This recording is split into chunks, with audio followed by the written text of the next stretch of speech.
इस दुनिया में हम आए दिन देखते हैं कि किसी न किसी कंट्री में भूकंप आता है, जलजले आते हैं, आए दिन किसी इंसान को कैंसर हो जाता है, बहुत से मासूम बच्चे किसी जंग में मारे जाते हैं, बहुत से लोगों के घर उजड़ जाते हैं और बहुत किस्म की हम दुनिया में कष्ट देखते हैं जिसे हम सफरिंग कहते हैं। तो इससे एक सबसे बड़ा सवाल जो सामने निकल कर आता है वो ये है कि अगर कोई गॉड एग्जिस्ट करता है तो वो किस तरह से सफरिंग को अलाउ करता है। बिकॉज जिस तरह का गॉड के डिफिनेशन के बारे में हमें बताया जाता है, जिस तरह के रिलीजियस लोग बताते हैं और रिलीजन्स बताते हैं, वो गॉड ऑल पावरफुल और ऑल मर्सीफुल है, तो फिर उस गॉड के मौजूदगी में किस तरह से सफरिंग एग्जिस्ट कर सकता है। ये एक बहुत ही बड़ा सवाल है जो आए दिन डिबेट्स में उठाया जाता है और जावेद अख्तर जैसे फेमस थिंकर्स अपने अक्सर वीडियोस में, यहाँ तक कि जो डिबेट हुआ उनके साथ मुफ्ती शमाइल का, उसमें भी उन्होंने इस चीज़ को हाईलाइट किया कि अगर आप जिस तरह के गॉड के बारे में बात कर रहे हैं, अगर वो गॉड एग्जिस्ट करता भी है तो फिर इस दुनिया में इतनी जुल्म क्यों है, इतनी ज्यादती क्यों है, गाजा में इतने सारे बच्चे किस तरह से शहीद हो सकते हैं उस गॉड की मौजूदगी में। लेकिन ये प्रॉब्लम ऑफ सफरिंग का जो सवाल है कि किस तरह से सफरिंग यानी कष्ट, दुख, दर्द, पीड़ा, यंत्रणा ये किस तरह से एग्जिस्ट कर सकता है,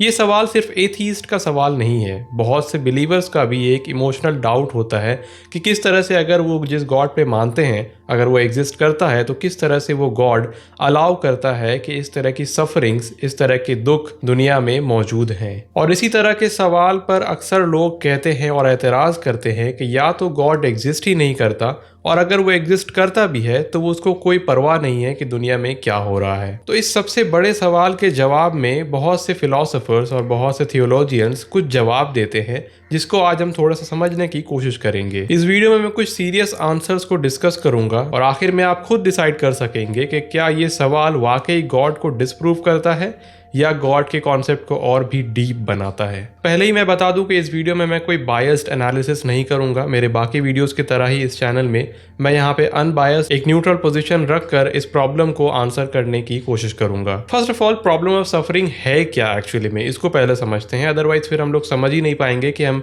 बात किसकी कर रहे हैं। प्रॉब्लम ऑफ सफरिंग बिल्कुल सिंपल है। इसका मतलब है कि अगर गॉड एग्जिस्ट करता है और वो उसी तरह से एग्जिस्ट करता है जिस तरह से रिलीजन्स बयान करते हैं, यानी कि ऑल पावरफुल और ऑल मर्सीफुल, तो फिर यहाँ पे सवाल ये है कि वो गॉड किस तरह से सफरिंग को अलाउ करता है इस दुनिया में। अगर वो ऑल पावरफुल गॉड है तो उसके पास बिल्कुल से ये इख्तियार होगा, ये कंट्रोल होगा कि वो इस सफरिंग को खत्म कर दे, दुनिया में किसी तरह की सफरिंग ना हो। और अगर वो गॉड ऑल मर्सीफुल है तो फिर वो इतना अच्छा है अगर, तो फिर वो क्यों नहीं चाहता कि इस दुनिया से सफरिंग खत्म हो जाए, सारे दुख खत्म हो जाए। तो क्योंकि सफरिंग इस दुनिया में एग्जिस्ट करती है और हम सब इसको विटनेस करते हैं कि इस दुनिया में काफी सारे प्रॉब्लम्स मौजूद हैं, काफी सारे दुख दर्द मौजूद हैं, सफरिंग मौजूद है, इसलिए यहाँ से कुछ लोग कंक्लूड करते हैं या तो वो गॉड ऑल पावरफुल नहीं है, या तो वो गॉड ऑल मर्सीफुल यानी ऑल गुड नहीं है, वो अच्छा नहीं है, या तो तीसरा ऑप्शन ये है कि वो गॉड एग्जिस्ट ही नहीं करता। ये आर्ग्यूमेंट इमोशनली भी पावरफुल है और लॉजिकली भी सीरियस है। इस वीडियो का पर्पस गॉड को डिफेंड करना नहीं है। इस वीडियो का पर्पस बिल्कुल सिंपल है कि क्या सफरिंग लॉजिकली गॉड को डिसप्रूव करता है। तो जब हम सफरिंग के बारे में डिस्कस करते हैं तो हमें जानना चाहिए कि दो तरह के बड़े सफरिंग्स होते हैं। एक सफरिंग है मोरल सफरिंग और दूसरा सफरिंग है नेचुरल सफरिंग। मोरल सफरिंग क्या है? मोरल सफरिंग है जिस तरह से हम देखते हैं कि आए दिन मर्डर्स होते हैं, रेप होता है, टेररिज्म के एक्टिविटीज हम देखते हैं,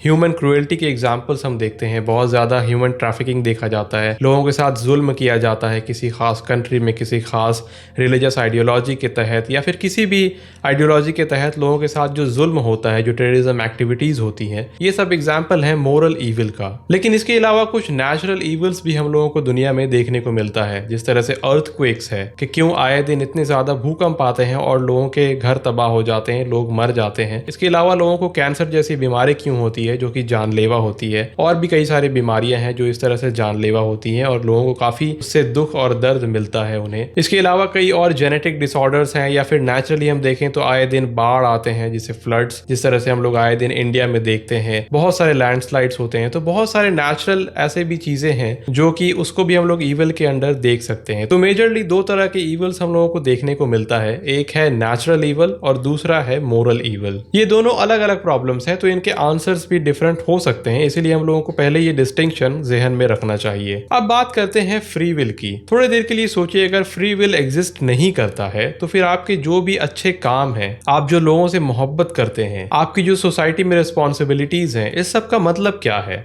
क्योंकि अगर फ्री विल एग्जिस्ट ही नहीं करता है तो फिर आप एक रोबोट हैं। और इस तरह से अगर देखा जाए तो अगर गॉड सारे गलत कामों को बंद कर दे, अगर उसके पास वो पावर है कि वो बंद कर सकता है सारे बुरे कामों को, तो फिर हम रोबोट्स बनकर रह जाएंगे। हमारे पास फ्री विल ही नहीं है, हमारे पास ये ऑप्शन ही नहीं है कि हम सही या गलत में से कोई एक चूज कर सकते हैं। हमें अगर गॉड पाबंद कर दे कि तुम्हें सिर्फ सही काम करना है और ये इस तरह से हमारा प्रोग्रामिंग कर दे कि हम सही काम के अलावा कुछ गलत कर ही नहीं सकते, तो फिर हमारे सारी एक्टिविटीज़ का पर्पस ख़त्म हो जाता है, पूरा मीनिंग ख़त्म हो जाता है लाइफ का। फिर आप किसी से मोहब्बत करते हैं, वो आप किस तरह से डिफ़ाइन करेंगे?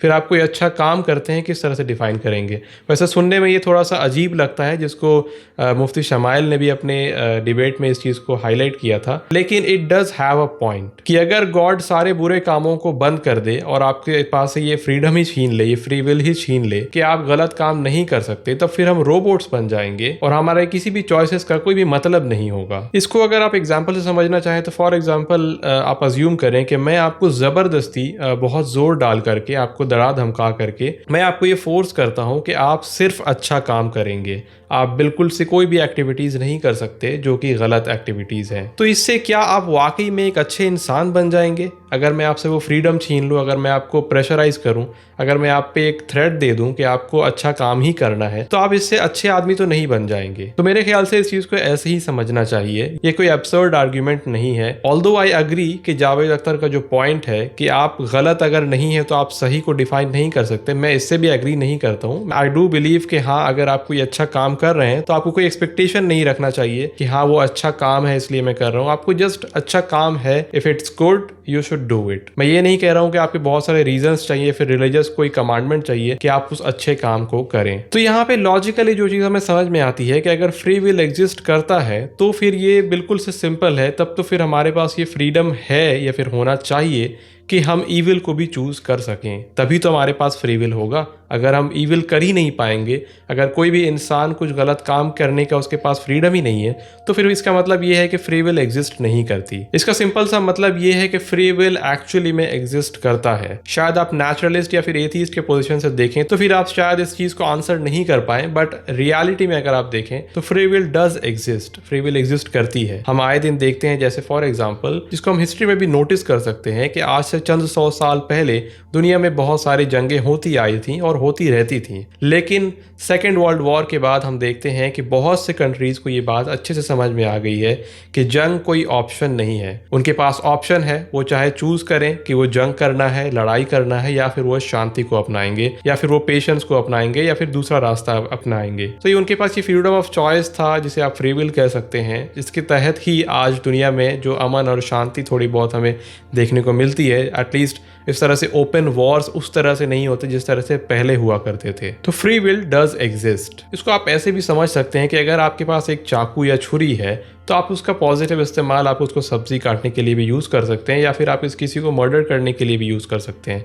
You have the total freedom. आप किसी को मर्डर करने के बाद ये नहीं कह सकते कि आपके पास फ्री विल नहीं था, ये सारा कुछ पहले से डिज़ाइन था, यूनिवर्स ने पहले से तय किया हुआ है, या फिर आपके अंदर का जो सिस्टम है वो पहले से डिज़ाइंड है कि इस तरह से ही होना था। You do have the free will. अगर कोई कहता है कि मेरे पास फ्री विल नहीं है कि मैं क्या चूज कर सकूं, I don't think he is sincere. लेकिन ये आंसर जो मैंने अभी फ्री विल का दिया, ये सिर्फ मोरल ईविल का जवाब देता है, अभी नेचुरल ईविल का जवाब बाकी है। अब हम बात करते हैं ह्यूमन बीइंग्स के अंदर कुछ ऐसी क्वालिटीज हैं, बल्कि बहुत सी क्वालिटीज ऐसी हैं जो एग्जिस्ट कर ही नहीं सकती अगर ईविल एग्जिस्ट नहीं करता हो दुनिया में। तो फॉर एग्जाम्पल करेज यानी हिम्मत, पेशेंस करना, सब्र करना, किसी से हमदर्दी दिखाना, सैक्रिफाइस करना, माफ करना, ये सारे चीजें हो ही नहीं सकती अगर दुनिया में ईविल एग्जिस्ट नहीं करता हो। तो अगर फॉर एग्जांपल सामने वाला पर्सन कभी गलती ही नहीं करेगा तो आप कभी किसी को माफ भी नहीं कर पाएंगे, माफी का ये एक्टिविटी ही खत्म हो जाएगा। आप हिम्मत तभी दिखाते हैं जब आपको प्रॉब्लम्स का फेस करना पड़ता है, जब आपको मुश्किलात का सामना करना पड़ता है, तब आप हिम्मत दिखाते हैं। बगैर मुश्किलात के हिम्मत का मतलब क्या है? हिम्मत करेंगे ही आप किस लिए? अगर आप किसी चीज से भुगतेंगे नहीं, अगर आपको कोई परेशानी नहीं है इस दुनिया में,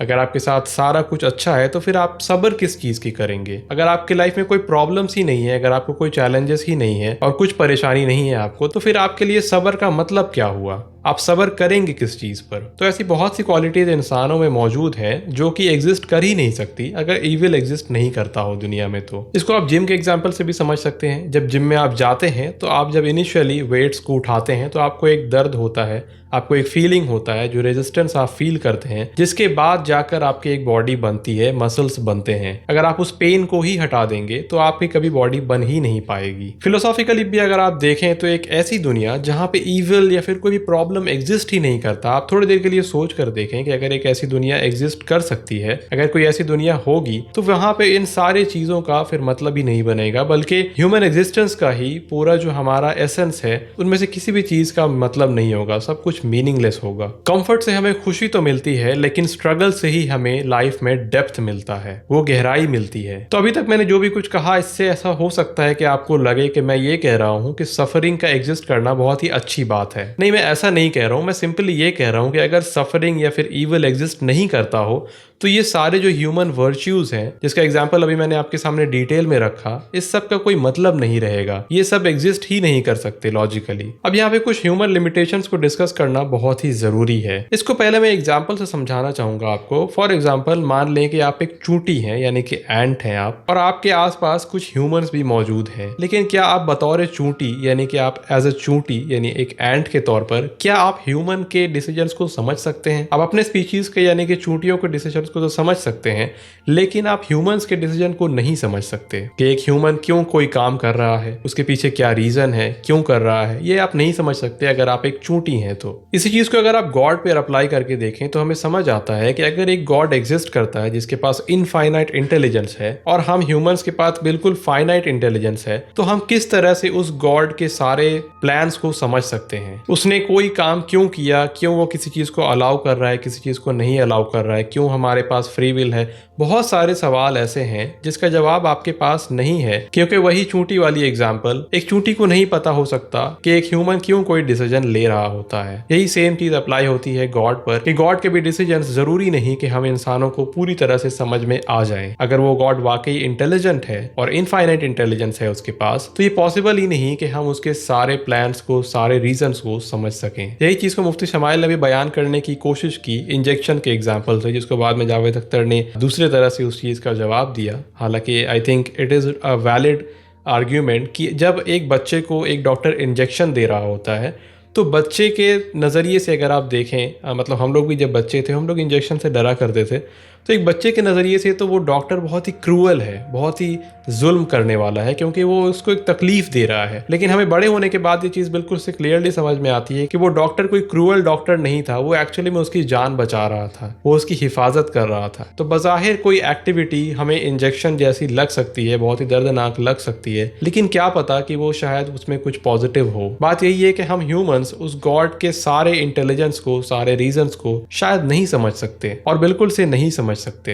तो जस्ट बिकॉज हम किसी रीजन को नहीं समझ सकते, इसका मतलब ये नहीं है कि वो रीजन एग्जिस्ट ही नहीं करता। वो रीजन एग्जिस्ट करता होगा, लेकिन हम शायद उस रीजन को नहीं समझ पा रहे हैं हमारे लिमिटेड अंडरस्टैंडिंग की वजह से। रिलीजन्स को भी अगर आप देखें, फेमस रिलीजन्स को, तो उनमें भी कहीं पे भी ये नहीं कहा गया कि ये दुनिया जो है ये जन्नत है, यहाँ पे कोई सफरिंग एग्जिस्ट नहीं करती। कोई भी रिलीजन ये क्लेम नहीं करता कि इस दुनिया में सफरिंग नहीं है और बल्कि सब कुछ अच्छा है। ऐसा बिल्कुल नहीं है। रिलीजन्स इन सफरिंग को आफ्टर लाइफ से एक्सप्लेन करते हैं। इस तरह से समझिए कि ये जो दुनिया जिसमें हम एग्जिस्ट करते हैं 60, 70, 80, 90, मैक्सिमम 100 साल, ये सिर्फ एक चैप्टर 1 है। आगे आने वाले कई सारे चैप्टर्स अभी मौजूद हैं। तो जस्ट बिकॉज चैप्टर 1 में कोई चीज़ का आंसर हमें नहीं मिला, या फिर कोई चीज़ हमें बहुत ही बुरी लग रही है, या फिर उसका कोई रीज़न समझ में नहीं आ रहा है, इसका मतलब ये नहीं है कि आगे आने वाले चैप्टर्स में हमें उसका रीज़न समझ में नहीं आएगा। जिस तरह से एक मूवी में होता है, जिस तरह से एक बुक में होता है, इसी तरह से लाइफ में भी है। ये दुनिया कोई कंप्लीट दुनिया नहीं है, ये सिर्फ एक फर्स्ट चैप्टर है एक बुक का। और अक्सर सारे रिलीजन्स यही कहते हैं कि जस्टिस इस दुनिया में एग्जिस्ट नहीं करती उस तरह से जिस तरह से हम चाहते हैं,